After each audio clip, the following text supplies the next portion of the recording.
laisser la parole à Claude Brunier-Coulin, qui est donc un des membres fondateurs de notre Académie catholique du Val-de-Seine, théologien, philosophe, et donc il va nous entretenir du sujet suivant, la Trinité, de Saint-Augustin, montage dogmatique et nouage symbolique. Merci.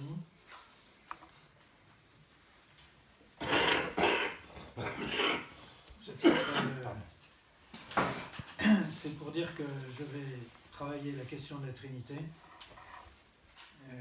à partir d'un vocabulaire qui a été élaboré par Pierre Legendre et de catégories linguistiques qui ont été formulées par un théologien américain qui s'appelle Limbeck. Je résume ce qu'est la Trinité d'après ma lecture que j'en ai comprise de l'ouvrage de Michel Corbin, un rapport incompréhensible entre l'unité de Dieu et les trois personnes. Ce rapport introduit dans la théologie un principe économique emprunté à la pensée antique, l'oikonomia. Saint Augustin comprend ce rapport entre les trois personnes en introduisant une division entre l'être de Dieu et son action, la praxis. Entre les deux, une différence est mise à jour entre le règne, qui relève de Dieu comme substance, et le gouvernement du monde, qui relève de l'action de Dieu. Ce problème théologique de la séparation entre règne de Dieu et gouvernement du monde traduit la difficulté de préserver la transcendance de Dieu tout en établissant sa relation à un monde imparfait et temporel, celui des créatures de son action. Autrement dit, comment Dieu peut-il participer aux affaires du monde sans compromettre son absoluité, le monde en proie au mal, qui est donc destiné à passer, peut-il être l'œuvre d'un Dieu transcendant? La transcendance de Dieu peut-elle s'accorder avec l'immanence du monde? Voici, et je vais développer cette question-là en trois parties. Premièrement, le texte comme énonciation du dogme. Deuxièmement, la Trinité comme montage dogmatique. Et troisièmement, la Trinité comme construction langagière. Premièrement, le texte comme énonciation du dogme. Le sens commun qualifie de dogmatique une pensée incapable de se remettre en question parce que le dogme s'énonce comme une vérité intangible, prêtant le flanc à la critique positiviste lorsqu'elle met à l'épreuve le dogme avec le fait. Pour comprendre la dogmatique, il faut en passer par une analyse philosophique de la vérité qui nous met à distance de la conception aristotélicienne, classique, de la vérité comme adéquation. La fonction dogmatique consiste à fonder et mettre en scène la fonction biologique de la reproduction. Il s'agit, en signifiant des raisons de vivre et de mourir, de soutenir la cause humaine au moyen d'institutions. La dogmatique n'est pas un corpus que l'on doit avaliser comme un fait positif. Elle est cette discipline qui affirme que le sujet repose sur une articulation de l'homme avec le monde. Ainsi, comprendre le monde consiste à élucider les montages juridiques et ecclésiaux qui font son évolution. Dans cette évolution, les Lumières n'ont rien modifié depuis l'Antiquité gréco-romaine, qu'il s'agisse des montages juridiques ou ecclésiaux. Le roi survit en la personne du chef d'État, la souveraineté survit dans l'État institué comme incarnation de l'esprit absolu. Dieu fait place à la déesse raison dans la dogmatique du pouvoir. Comme on le voit, il n'y a pas de rupture, mais simplement déplacement des lieux d'énonciation du dogme. La modernité fonde le droit sur la volonté populaire assise de l'État contractuel. Mais la démocratie reste problématique, voire aporétique, parce que dans la pratique gouvernementale, la subjectivité reprend le dessus. Aucun pouvoir ne peut être l'expression de la volonté de tous, et ce d'autant plus que le contrat repose sur une aliénation volontaire de l'autonomie au profit de Léviathan. La dogmatique moderne assigne au peuple la place du souverain absolu, tout en conservant soigneusement l'héritage d'un ordre social et juridique fondé sur la transcendance d'un texte sans auteur. La modernité oublie la référence au tiers en reconstruisant le dogme sur un mode scientiste. La seule vérité énonçable est celle d'une adéquation factuelle, positive, entre l'assertion et le fait. Cette compréhension est une compréhension typiquement technique des rapports du monde et de l'homme. Aujourd'hui, l'État se prévaut d'une démarche oublieuse de l'être. Heidegger a montré les limites d'un tel État. Horkheimer et Adorno en ont montré l'ambivalence au regard de l'objectif avoué de l'émancipation humaine. Instituer, c'est énoncer un dogme qui s'exprime dans la ritualisation commémorative d'un mythe. L'énonciation prend valeur de parole performative, où c'est la parole elle-même, énoncée ex cathedra, et inscrite comme texte qui fait loi. L'institution est le lieu logique et sociologique de cette énonciation. Il nous faut élucider ici ce qui est au cœur de ce qui est au cœur de la définition de l'humain. L'homme est l'animal qui parle.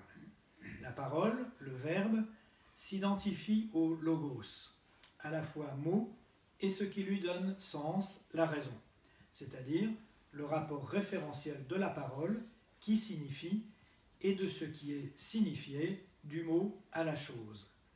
Le mot se réfère, se rapporte à la chose, il établit un lien congruent entre un signifiant et un signifié. Le langage est ce qui structure notre conscience du monde. Le logos a deux fonctions importantes, désigner, nommer, classer d'une part, établir une dichotomie primordiale entre le soi et le monde d'autre part. En nommant et classifiant les étangs, le logos désigne le monde et les choses comme monde. Du coup, le monde réel est dédoublé d'un monde qui surgit à la conscience, le monde de la représentation.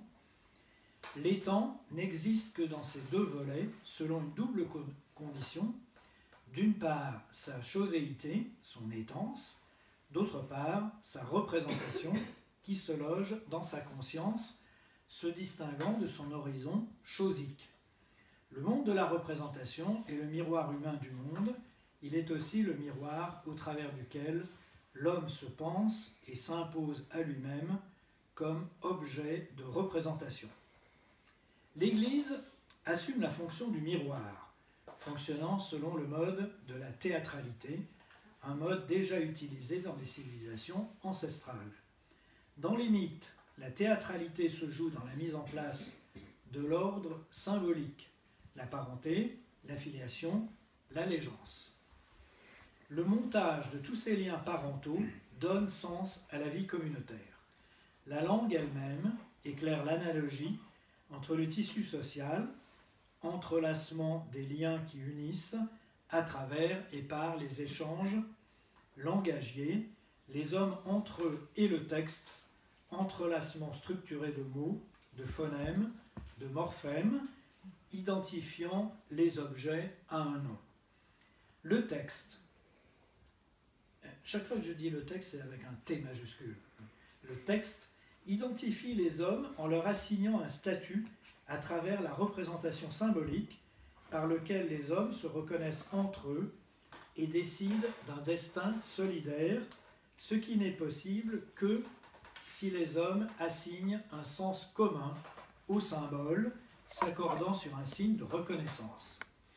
Le sujet se fait l'acteur-interprète d'un texte qui le transcende, d'un texte institué comme vérité, comme dogme, que la modernité considère comme immanente à l'histoire collective des hommes, mais qui dans les faits transcende chaque individu et le place dans un rapport d'obéissance.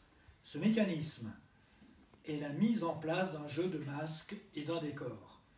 Nous sommes ici au cœur de la problématisation de la politique comme spectacle, jeu de miroir et représentation.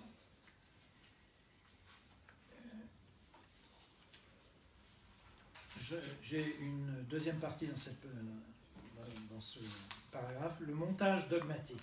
Ce que révèle le texte biblique est indicible, irreprésentable, sinon par le biais d'un nouage symbolique. Ce nouage est comme un voile pudique, en même temps qu'il est révélateur. Pour Heidegger, le discours sur l'être, loin d'en révéler la vérité, contribue à son obscurcissement. Face à l'être, il convient de garder le silence, mais la pensée occidentale n'y arrive pas, n'aboutit pas à la contemplation silencieuse, mais à un face-à-face qui se traduit par un discours qui tient lieu de vérité. Ce qu'est le discours dogmatique, c'est précisément se tenir lieu. Ce tenir lieu qui occupe notre propos. Les Écritures constituent un logos auto-institué, c'est-à-dire un discours qui ne fait référence qu'à lui-même, comme s'il s'agissait d'un cercle dont le vide constitue l'énigme. Ainsi, le dogme, dont la fonction est de fonder et d'instituer, est un espace vide métaphorisé, lieu du nouage symbolique.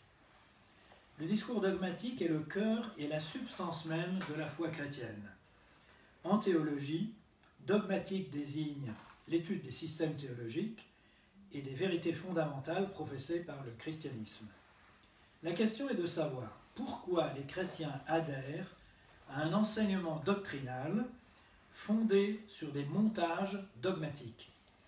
Ici, notre étude ne relève ni du champ de la théologie, ni de celui de la philosophie, des religions, mais de celui des sciences humaines. Le montage dogmatique est l'élément constitutif du christianisme. Dire ceci, c'est affirmer que le christianisme est une religion et non une foi. Nous sommes amenés à considérer le christianisme comme une religion, ce qui veut dire comme un ensemble de rites, de croyances collectives, portées par des structures sociales et communautaires. Ici, on considère le christianisme non comme l'expression d'une foi, mais comme ayant sa fonction propre et même sa nécessité propre. En effet, le christianisme disparaît s'il cesse d'être un ensemble de pratiques rituelles et si on lui enlève ses montages dogmatiques, et dans ce cas, il se réduit à un humanisme ou à une éthique, tout simplement.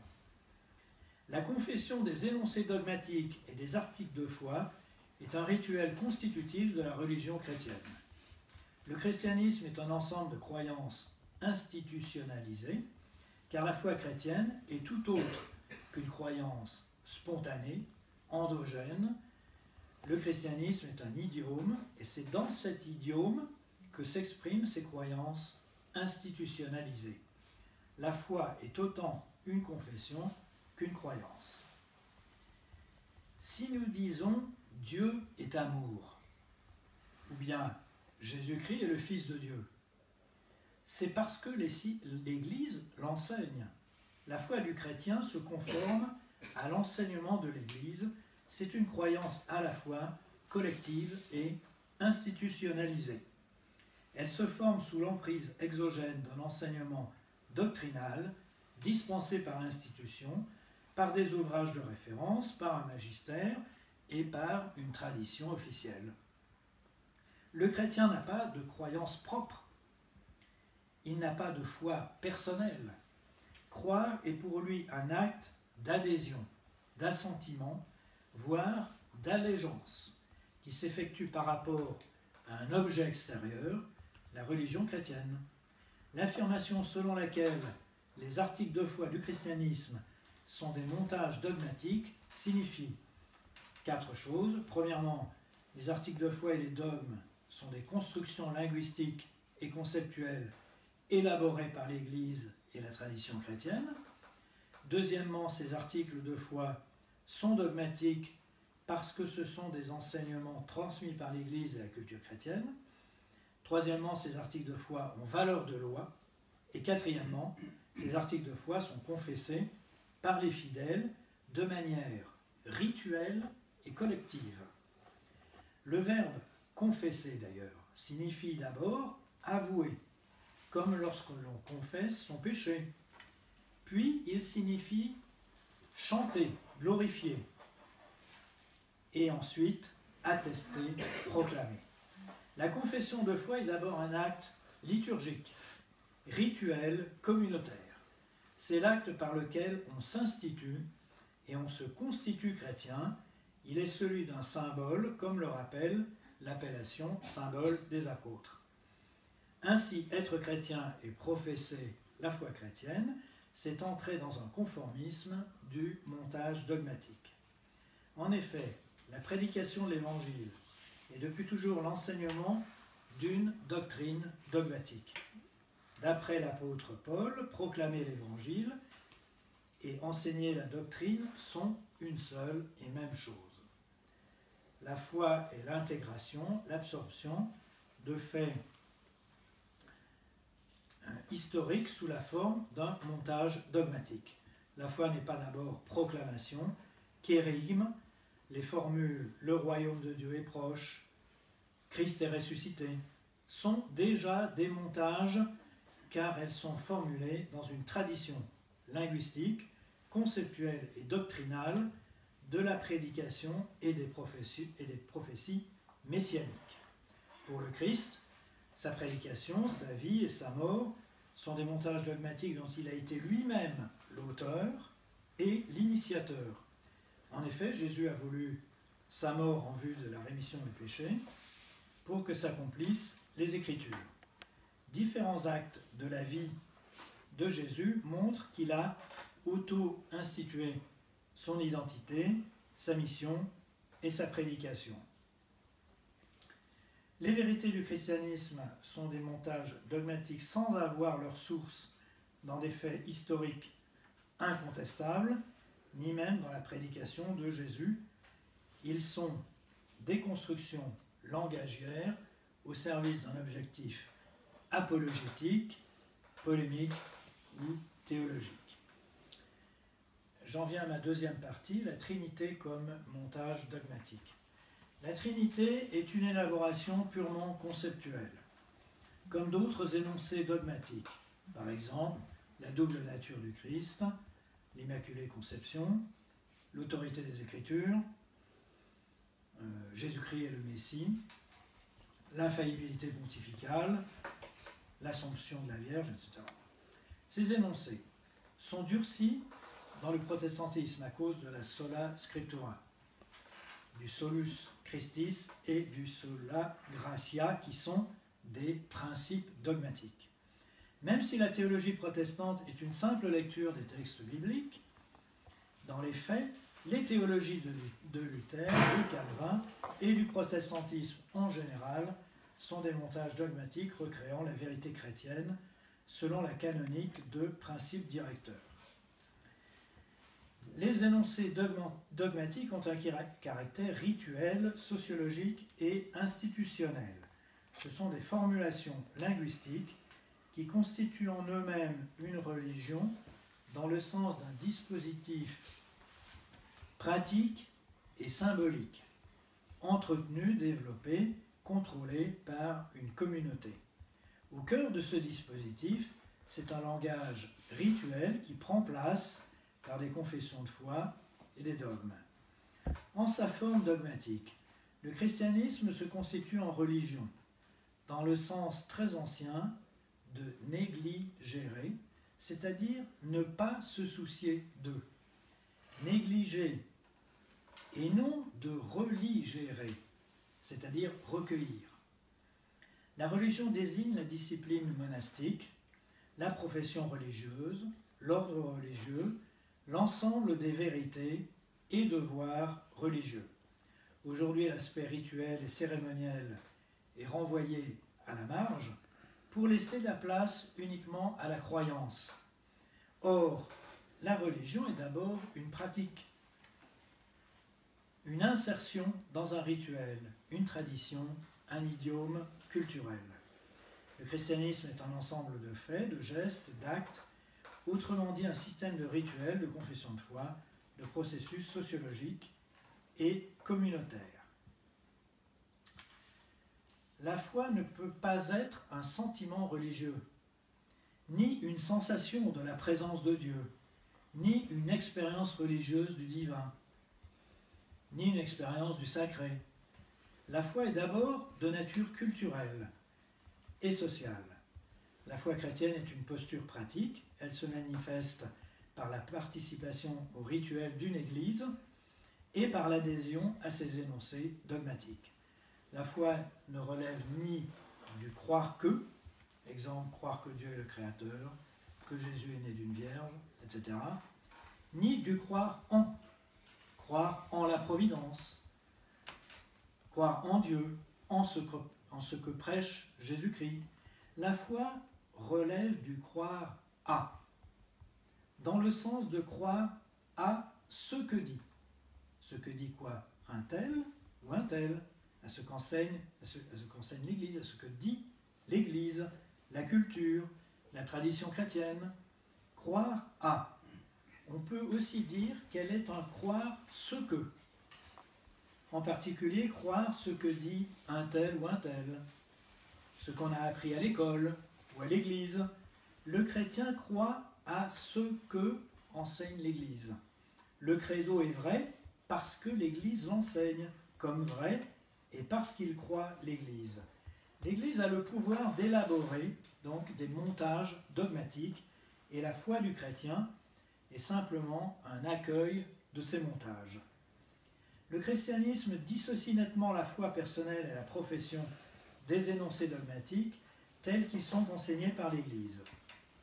Pour l'Église, ce qui importe d'abord, ce n'est pas la foi personnelle, mais c'est la confession ecclésiale du credo, qui a seulement pour fonction de l'exprimer. En effet, l'Église caractérise la foi chrétienne comme un assentiment à des articles de foi institués par le magistère et par la tradition. Ainsi, le discours théologique et officiel de l'Église confirme la foi comme assentiment à des montages dogmatiques. Pour comprendre la Trinité, nous partons de la notion d'individu. L'individu vient de individuum. En philosophie, il désigne l'indivisible, l'insécable, pure opposition à dividuum, le divisible, le séparable. En théologie, il s'applique à Dieu. Plus exactement, à l'occasion des débats sur la Trinité, au Dieu unique en trois personnes. Il est à la fois Père, Fils, Saint-Esprit et en même temps non divisible. Or, déclarer que trois ne font qu'un est dans l'ordre de l'institution. Institution au sens de institution dogmatique, institution d'un montage dogmatique. En effet, la perspective d'un montage dogmatique n'est pas de connaître le réel du monde, auquel cas sa validité résiderait dans la choséité en tant que telle, mais plus exactement de répondre à la question « Qu'en est-il du paraître du monde ?» Dès lors, nous sommes renvoyés à la mise en scène théâtrale du monde. Dans la théâtralisation du monde, la connaissance scientifique, celle qui est censée rendre compte et valider le réel du monde, sous la forme, elle aussi, de montage dogmatique, n'est qu'une version. Selon la mise en scène théâtrale, seule la mise en scène théâtrale permet de sortir de l'aporie d'un monde inconnu, car elle donne un fondement. La théâtralisation du monde a ceci de particulier qu'elle met en œuvre un système de signes. Or, un système de signes médiateur entre le sujet et la réalité postule de par sa présence la mise en avant de sa propre justification. Mais les signes élaborent des variations indéfinies de la signification. Ils remanient constamment l'interprétation dans la culture. Le montage dogmatique manie le principe de réalité. Ce maniement passe par le pouvoir sur la signification. Dans tout ce paragraphe sur la Trinité comme théâtralisation, bon, j'aurais pu ajouter aussi Hans Urs von Balthasar, qui est le maître en la matière, si on peut le dire. La Trinité est une réflexion théologique qui se résout en une tentative de dialectisation de l'identité pensée sur le mode d'une division ternaire constitutive de l'unité. Cette dialectisation se traduit par le Christ, seconde personne divine, dans la mise en scène de l'autre, avec un grand A, de l'autre trinitaire, qui est lui-même le même avec lui-même. L'autre figuré se donne lui-même comme pure relation d'identité. Dans cette mise en scène, la vérité de l'identité et la question de la relation d'identité sont parties prenantes à travers la question de ce « avec ». La Trinité est une tentative pour concevoir à son niveau le plus abstrait, sous les espèces de l'autre qui se trouve mise en scène, la relation d'identité en tant que telle. L'autre est une métaphore de la séparation qui fonde l'identité pour le sujet. Ici, nous voulons dire que la Trinité, comme montage dogmatique, concerne encore nos sociétés occidentales post-chrétiennes et la pensée séculière en particulier. Le discours qui institue l'autre divin met en parole, sur le plan du système normatif, l'énigme de Narcisse et la retourne vers le sujet comme énigme de l'altérité pour le sujet divisé. Narcisse, qui est en fait le nom commun pour désigner le sujet, est introduit au miroir au principe spéculaire comme tel. En effet, l'imago Dei n'est image que pour le sujet institué par le discours normatif. Le sujet institué n'est pas le sujet réel, il est la métaphore de l'altérité pure. Et il me reste combien de temps ? Normalement, on a commencé un peu en retard, on va être à 10 minutes. Voilà, d'accord. Alors, bon, je posais la question, le christianisme est-il une dogmatique agnostique ? Et je vais passer à ma troisième partie. La Trinité comme construction langagière. C'est ici que je fais appel aux catégories qui ont été exposées par Lindbeck dans son fameux livre « La nature des doctrines ». Quelle est la nature, le statut de la Trinité en tant qu'énoncé dogmatique ? A-t-il une vérité ? De quel type est cette vérité ? L'Église, en tant qu'elle produit des montages dogmatiques, s'exprime par des articles de foi de nature dogmatique. Ici, nous posons un certain nombre de questions. Qu'est-ce que cela signifie ? Qu'est-ce que cela implique ? Quelle est la nature et la spécificité du discours dogmatique ? Lorsque l'on dit « Dieu est le créateur de l'univers » ou « Jésus-Christ est le Fils de Dieu », quel est le statut de ce type d'énoncé ? Les articles de foi du Credo décrivent-ils une réalité ontologique et actuelle ? Sont-ils une expression symbolique de la religiosité ? Des fidèles, sont-ils seulement des créations langagières et fictionnelles, comme le sont par exemple les mythes, les paraboles, les images ? Sont-ils plutôt des énoncés qui proclament des vérités de principe, par exemple Jésus-Christ est Seigneur, et qui n'ont pas besoin de preuves, ni même de support historique ?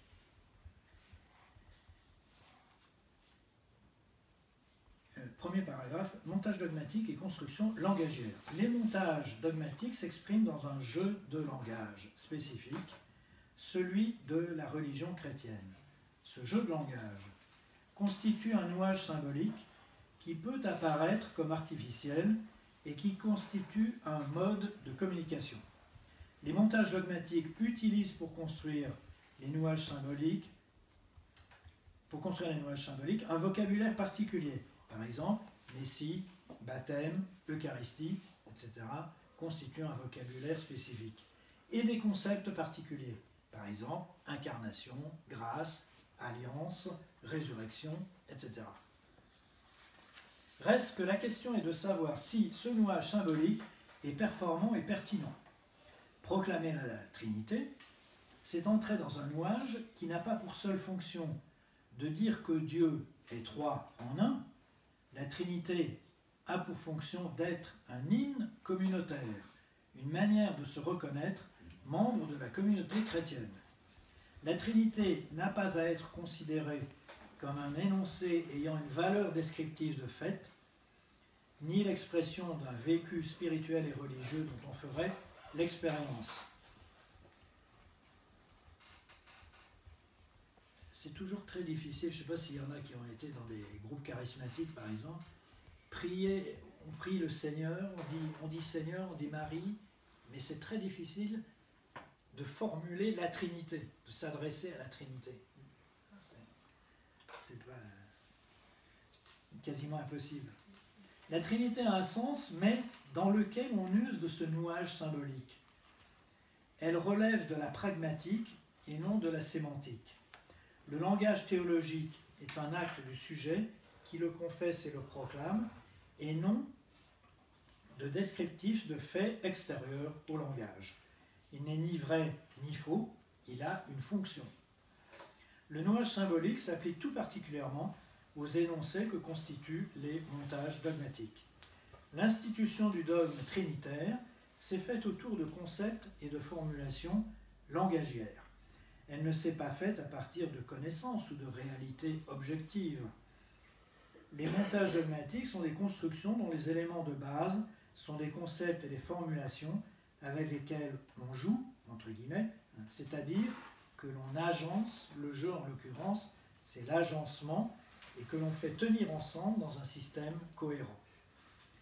C'est la raison pour laquelle la dogmatique a aussi souvent été appelée systématique. Plus particulièrement, la dogmatique théologique chrétienne est un nouage symbolique. Alors il y a une approche, et là je dis simplement ce que dit Lindbeck, l'approche culture linguistique. L'approche culture linguistique est un concept de Lindbeck pour la dogmatique traditionnelle et orthodoxe, qu'elle soit celle du catholicisme, de l'orthodoxie, du protestantisme. Les énoncés sont des propositions qui rendent compte de réalités, certes surnaturelles, mais néanmoins tout à fait objectives et ontologiques. Lindbeck appelle cette approche cognitive propositionnelle. Les propositions, dans le sens que les propositions rendent compte de connaissances certaines et vraies parce qu'elles sont adéquates à des choses réelles et ontologiques. Il y a vérité quand il y a adequatio intellectus et rei. L'approche expérientielle expressive, toujours en termes de Lindbeck, est celle du libéralisme théologique tel qu'il a cours en particulier dans le protestantisme. Les montages dogmatiques sont l'expression symbolique et l'expression religieuse de ceux qui les confessent. Cette expérience peut être vécue sous des formes différentes, le sentiment, chez Schleiermacher par exemple, le besoin d'être secouru et le besoin d'un père idéalisé, chez Freud, l'expérience du sacré et du mystérieux chez Otto, la préoccupation de l'ultime nécessaire chez Tillich. Du fait que le christianisme fait partie de la culture d'un peuple, il constitue un donné culturel, traditionnel et social institué par un clergé, un culte, des fêtes, des édifices, des œuvres d'art, etc. De plus, la langue constitue en elle-même un idiome de nature culturelle, vocabulaire, concept, grammaire, mode d'expression, et d'une façon plus générale, la langue constitue un idiome de nature culturelle. Un nouage symbolique est un mode rhétorique par lequel peut s'exprimer la religiosité. Maintenant, l'approche culturo-linguistique s'oppose en tout point à cette conception de la religion. La religiosité, c'est-à-dire l'expérience spirituelle du divin, est individuelle, elle relève du privé, elle a pour base la fides qua, c'est-à-dire ce qui pousse à croire, elle peut être étudiée en termes psychologiques. Au contraire, pour l'approche culturo-linguistique, la religion fait partie de l'espace public. Elle est constituée par des rites, des traditions, des normes culturelles, voire légales, qui règlent et administrent une société donnée. On ne voit pas pourquoi ce serait du domaine du privé, ce qu'on veut absolument nous faire rentrer. La religion est alors un fait sociologique. Ces formes sont collectives et instituées par des églises et souvent par les États. Ainsi, la religion constitue un milieu culturel, social et linguistique dans lequel sont intégrés les individus. On ne voit pas non plus pourquoi tous les jeux de langage seraient possibles et pas le jeu de langage propre au christianisme. Le nouage symbolique signifie que les montages dogmatiques ne rendent pas compte d'une vérité réelle ou ontologique, mais qu'ils constituent des expressions symboliques de l'expérience intérieure du croyant. Feuerbach énonce une version radicale de cette position en considérant qu'un article de foi comme celui qui porte sur la Trinité constitue une projection à l'extérieur de soi d'une expérience personnelle.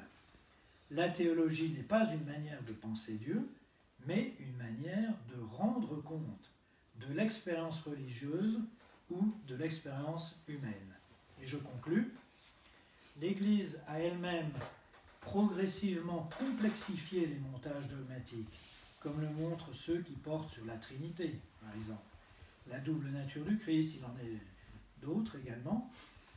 On aurait pu penser que la démythologisation proposée par Bultmann allait orienter la théologie vers des démontages dogmatiques. En fait, ce qui s'est passé, c'est que l'Église a consolidé les montages. Les piliers fondateurs des montages dogmatiques, comme celui de la Trinité, sont des pétitions de principe dont nul théologien ne se hasarde à dire ce qui les fonde finalement. Dans le christianisme, les montages dogmatiques sont comme une géométrie non euclidienne. Ils se développent de manière logique, à partir de postulats arbitraires, voire contradictoires. En fait, dès ses origines, le christianisme constitue une créatio continua d'énoncés dogmatiques présentés comme des articles de foi et des vérités révélées. Le christianisme est une religion et un idiome socioculturel inscrit dans une tradition et une histoire tout à fait spécifiques. Je vous remercie.